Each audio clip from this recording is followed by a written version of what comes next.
The morning sun cast a golden glow across the calm waters of the lake outside my cabin. Montana had become my sanctuary, my escape from a past I'd tried to bury.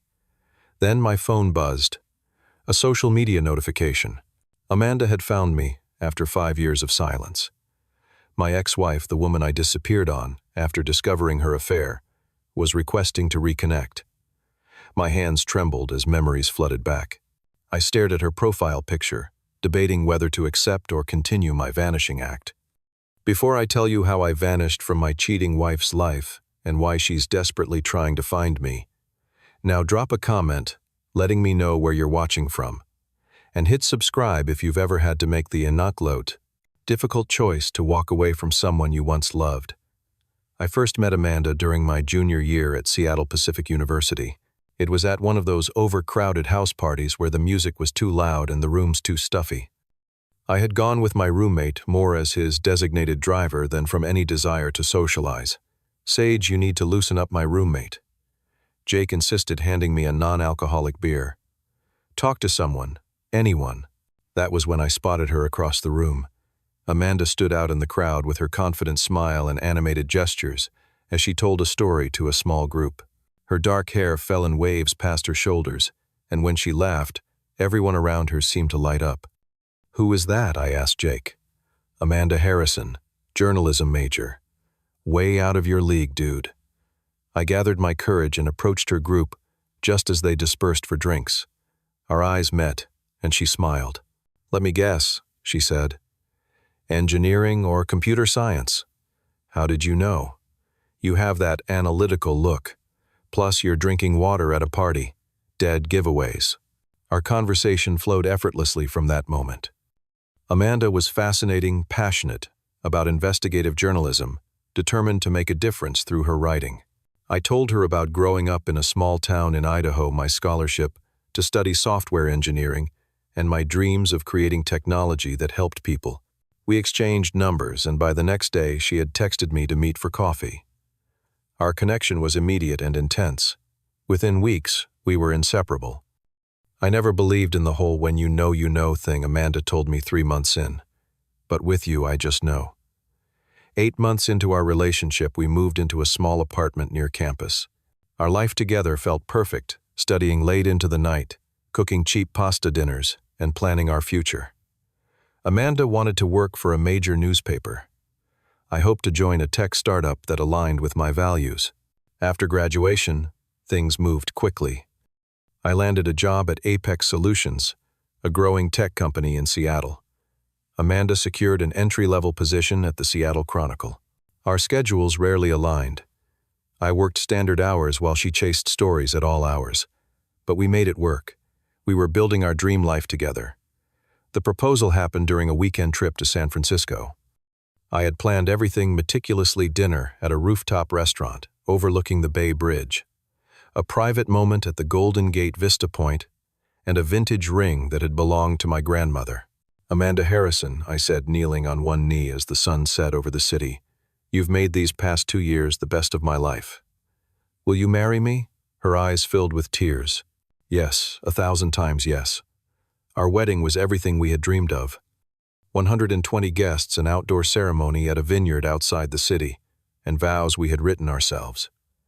Amanda looked breathtaking in her lace gown, and I remember thinking I was the luckiest man alive.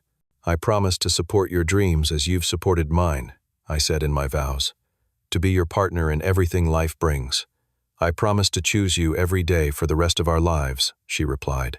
The first year of marriage brought new milestones. We bought a small house in a developing neighborhood, adopted a rescue dog named Cooper, and settled into domestic routines. Looking back, there were signs I should have noticed: Amanda working late, more frequently, growing distant, checking her phone with unusual secrecy. But I was consumed with my own career advancement and trusted her completely. "How about we try for a baby next year?" I suggested one night over dinner, around our first anniversary. "Let's wait," she responded quickly. "I want to establish myself at the paper first." I respected her ambition and agreed. What I did not know then was that her hesitation had nothing to do with her career. Everything changed during our second year of marriage. I had received a promotion at Apex, leading a new software development team. The role meant longer hours temporarily as we launched a major project, but the opportunity was too good to pass up. It will just be a few months of crazy schedules, I assured Amanda. Then things will calm down. She seemed supportive, but grew increasingly distant. Game nights with friends were canceled. Weekend brunches became solo affairs, as she claimed to be chasing important stories. The intimacy between us faded, replaced by polite conversations about household logistics. Despite the growing distance, I wanted to rekindle our connection. Our second anniversary was approaching, and I planned a surprise weekend at the same vineyard where we had married. I took a Friday off work, without telling her, intending to have everything packed and ready when she came home. That morning after Amanda left for work, I noticed she had forgotten her tablet. A notification flashed on the screen, a message from someone named Jackson. Normally I would never invade her privacy, but something about the preview text made my stomach drop. Can't wait to see you again tonight. Last time was amazing. My hand trembled as I entered her password, our wedding date. The message thread opened, revealing months of exchanges between Amanda and Jackson, her editor at the newspaper. Explicit messages, plans for meetups, declarations of feelings. You understand me in a way Sage never has, she had written just days earlier. When are you going to leave him? Jackson had asked. Soon. I just need to figure out the right time. My world imploded. 5 years of love and trust shattered in an instant. I scrolled through their exchanges, each message driving the knife deeper. This was not a one-time mistake, but a deliberate, ongoing betrayal.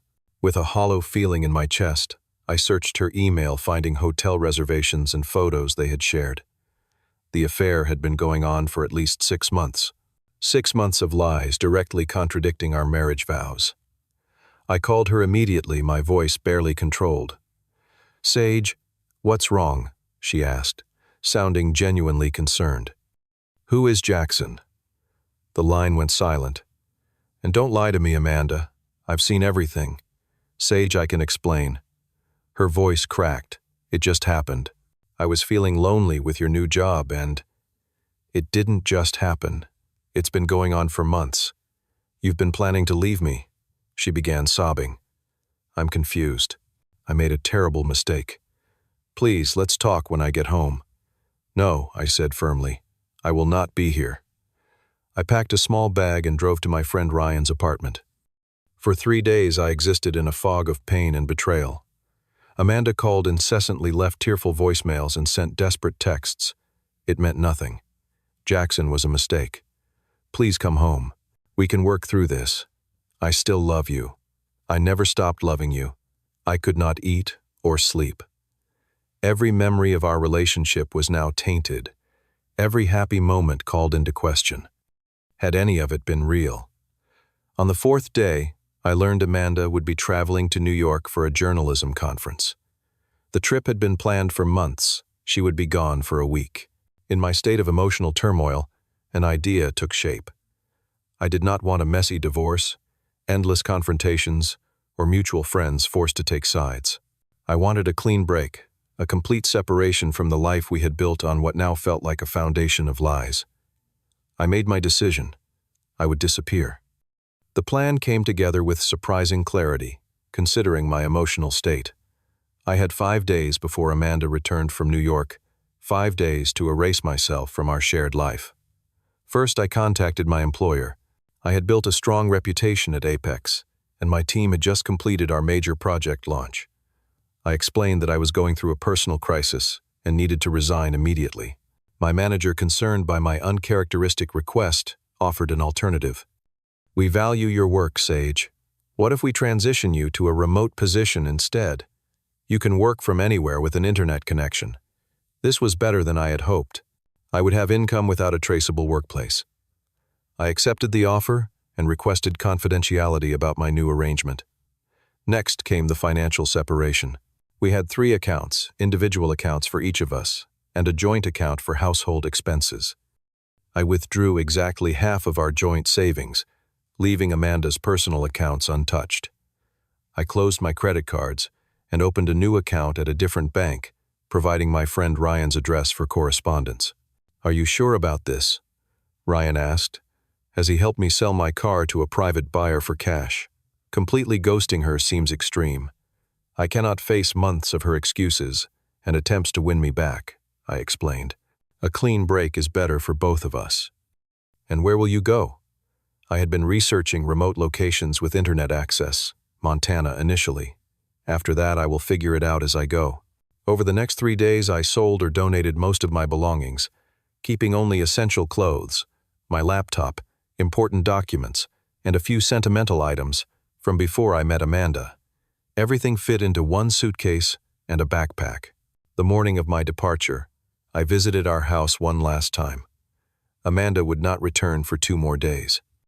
I placed my house key on the kitchen counter along with my wedding ring and signed divorce papers I had prepared with an attorney's help. The paperwork was straightforward. I wanted nothing from the house or our other shared assets. My letter explained that I knew about the affair, could not continue our marriage, and asked her not to look for me. I stood in our living room for a long moment, looking at our wedding photo on the mantel. 5 years of my life gone. I took Cooper to Ryan's apartment. He had agreed to keep our dog until Amanda returned. "She will be devastated," Ryan warned. "Are you absolutely certain this is what you want?" "I am certain this is what I need," I replied. That afternoon, I purchased a used truck from a private seller paying cash.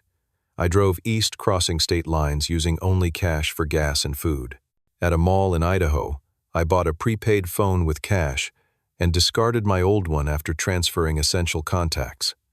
I created a new email address and minimalist social media profiles under the name Sage Andrews instead of Sage Matthews. Not completely different, but enough to avoid immediate discovery.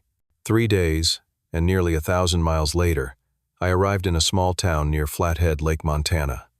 Through a local real estate agent who did not ask too many questions, I found a cabin for rent on the lake's eastern shore. The owner accepted a 6-month payment in cash, giving me time to establish my new life. The cabin was rustic but had reliable internet, all I needed for work. The nearest neighbor was half a mile away. The isolation felt both terrifying and liberating. The first night sitting on the porch watching the sunset over the mountains, I felt a strange mixture of grief and relief. I had left everything behind, but for the first time in months I could breathe. I had become a ghost, present but unseen. Sage Matthews had vanished. Sage Andrews was beginning. The first months in Montana were the hardest. Winter settled over the landscape, beautiful but isolating. I worked during the day developing software for Apex from my small cabin office. In the evenings, I sat by the fireplace alternating between numbing grief and anxious second-guessing. Had I overreacted? Should I have stayed and tried to work through Amanda's betrayal? The questions haunted me, but whenever doubt crept in, I remembered those messages, her calculated deception, and the plans she had made to leave me. After 6 weeks, Ryan called on my new number. "She hired a private investigator," he reported. "Did you tell her anything?" I asked, suddenly anxious.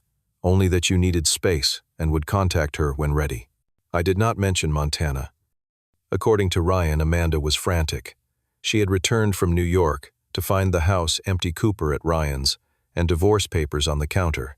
She had called everyone we knew, filed a missing persons report, quickly dismissed when the police saw my letter, and was now paying someone to track me down. "She says she made the biggest mistake of her life," Ryan added. "She ended things with Jackson immediately." "Too little too late," I replied. As winter gave way to spring, I slowly established routines. I joined a local gym, began hiking the nearby trails, and even attended community events in town. People were friendly but respected privacy, a cultural trait I came to appreciate about Montana. New in town, asked Bill, the owner of the local hardware store, as I purchased supplies to repair my cabin's deck. "Moved here for the quiet," I replied. "Needed a change of scenery." "Well, you picked a good spot for that. Join us for the fishing tournament next month if you want to meet some folks." Gradually, I built a small social circle. There was Bill and his wife Susan, who invited me for dinner every other Sunday. Maria, the librarian, who recommended novels based on my mood. Thomas, a fellow software developer who worked remotely for a company in Austin. None of them knew my full story, but they accepted me without prying. After a year in Montana, I received another update from Ryan. Amanda had expanded her search, hiring multiple investigators and reaching out to my estranged family members. She had even contacted my college alumni network, claiming she needed to reach me about a family emergency. "She seems genuinely remorseful," Ryan said. "Maybe you should talk to her just for closure." "I have closure," I insisted. "I am building a new life here." And I was. I had extended my cabin rental indefinitely and purchased the adjacent plot of land. I was designing plans to build my own home, something I had always wanted to do. Work was going well. I had been promoted twice since relocating. In my second year in Montana, I met Lily, a kindergarten teacher at the local school. We connected during a community fundraiser and began dating casually. She was kind and uncomplicated with no expectations beyond enjoying each other's company. "You never talk about your past," she observed one evening as we sat by the lake. "Not much to tell," I replied. "Bad marriage needed a fresh start. Everyone has a story, Sage. Whenever you want to share yours, I will listen." Our relationship lasted 8 months before we amicably agreed we were better as friends. The truth was, I still struggled to open myself fully to another person. The thought of being vulnerable, of risking betrayal again, created an invisible barrier I could not cross. Instead of dating, I focused on personal growth. I began therapy sessions with an online counselor, using a secure platform that protected my location and identity. Dr. Harmon helped me process my trauma and rebuild my capacity for trust. "Disappearing was an extreme response," she noted during one session. "But I understand why you felt it was necessary for your mental health. I sometimes feel guilty about it," I admitted, "about causing Amanda pain. You can acknowledge that, without second-guessing your decision, to protect yourself."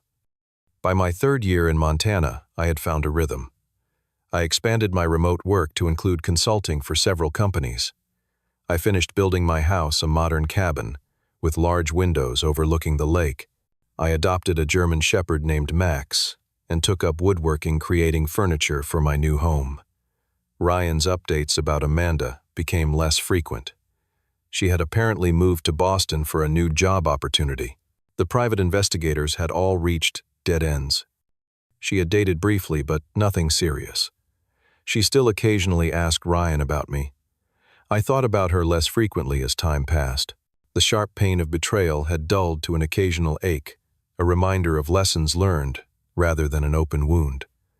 I had built a life I was proud of, one entirely of my own making. 5 years after my disappearance, I was sitting on my deck watching the sunrise when my phone buzzed. A social media notification. A friend request from Amanda Harrison. Somehow, after all this time, she had found me. The friend request sent a shock through my system. How had she found me? I had been so careful. Different name, no mutual connections, no identifying location information on my profiles. Yet there she was. I immediately called Ryan. "Did you tell her where I am?" I demanded. "Absolutely not," he assured me. I have not spoken to her in months. I stared at her profile picture, Amanda, looking much the same perhaps, with a few more laugh lines around her eyes. Her profile was public, showing she now worked as an editor for a digital media company in Boston. She was listed as single. For days I left the request unanswered, debating my options. I could ignore it, delete my account, or maybe even disappear again. But 5 years had passed. I was no longer the devastated husband, fleeing pain. I had built resilience and a life I valued. After consulting with Dr. Harmon, I decided to accept the request, but set strict boundaries. Within minutes of accepting, a message arrived. "Sage, I cannot believe I finally found you. I have been searching for years. Please, can we talk?" I waited 2 days before responding with a simple, "How did you find me?" Her reply came immediately. "I never stopped looking. I hired multiple investigators over the years.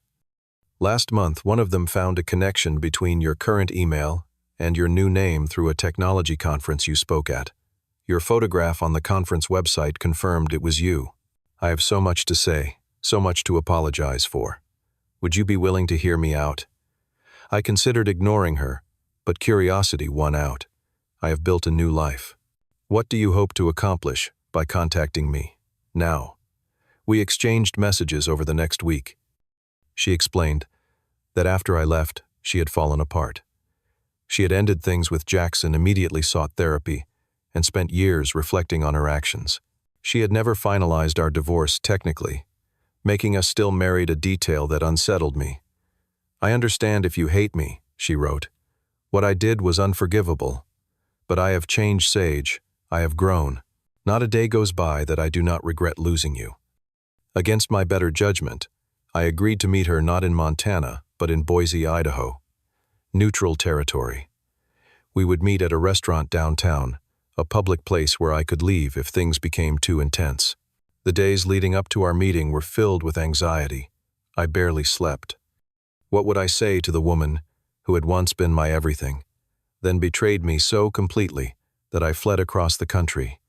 When the day arrived, I drove the 6 hours to Boise, checked into a hotel, and arrived at the restaurant 15 minutes early. I chose a table with a clear view of the entrance and ordered a whiskey to calm my nerves. She arrived exactly on time. 5 years had changed her. Subtly, her hair was shorter, her style more sophisticated, but her walk and the way she scanned the room remained the same. When our eyes met, she froze momentarily before approaching. "Sage," she said, her voice catching. "Thank you for meeting me." The conversation began awkwardly. Small talk about the weather, the restaurant, the drive. Then, inevitably, we turned to the past. "I have practiced what to say to you for years," Amanda said, tears forming in her eyes. "But now that you are here, words seem inadequate. I destroyed something precious because I was selfish and confused. There is no excuse for what I did." "Why, Jackson?" I asked the question that had haunted me for years. "It was never about him specifically," she explained. "I was feeling insecure about my career, jealous of your success. He made me feel important when I was struggling with my own identity. It was about my weaknesses, not your failings." She told me about her life since I left, her therapy journey, career changes, brief relationships that never worked out. She had moved to Boston to escape the memories in Seattle, but had never stopped looking for me. "When I came home and found you gone, it broke something in me," she admitted. "I realized what I had thrown away. I have spent 5 years trying to find you, hoping for a second chance." "A second chance," I repeated, surprised. I know it sounds crazy after everything she said, but I never stopped loving you. We were amazing together before I ruined it. Could you ever consider trying again with everything we know now?" I looked at the woman across from me, familiar yet now a stranger. In the silence that followed her question, I realized something profound. The pain that had once defined me had transformed into something else, wisdom. "Amanda," I said gently, "I forgive you. I need you to know that. The anger and hurt no longer control me. But what we had is over." "Because you cannot trust me again," she whispered. "Partly that, but mostly because I am not the same person. Neither are you. We cannot go back, and I do not want to." She wiped away tears. "Is there someone else?" "That is not why. I have built a life that brings me peace. Reconnecting romantically would mean sacrificing that peace." We talked for 3 more hours. I told her about Montana, my home, my work, careful to avoid specific details about my location. She told me about her therapy, insights, her career accomplishments, her close relationship with her sister's children. "I need to ask," I said finally. "Will you sign the divorce papers now? I can have new ones drawn up." Pain flashed across her face, but she nodded. "If that is what you need, yes." I have held on to hope for so long, but I see now that what I did broke something that cannot be fixed. As we prepared to leave, she asked, "Will you stay in touch?" "Even occasionally, I think a clean break is still best," I replied. "But I am grateful we had this conversation. It has helped me close this chapter completely." Outside the restaurant, we stood awkwardly. 5 years of history suspended between us. "I am truly sorry," she said one last time. "I know. And I truly forgive you." We parted without a hug or handshake, just a nod of acknowledgement. As I watched her walk away, I felt an unexpected lightness. The ghost of our past was finally laid to rest. The drive back to Montana gave me time to reflect. I had feared seeing Amanda again would reopen old wounds, but instead, It had confirmed how far I had come. The man who had fled Seattle in panic and pain was gone. In his place stood someone stronger, wiser, and at peace with his choices. 2 weeks later, I received the signed divorce papers through my attorney. Our marriage was officially over. That evening, I sat on my deck, watching the sunset over the lake, feeling truly free for the first time in years. The following month, I met Emma at a local art festival.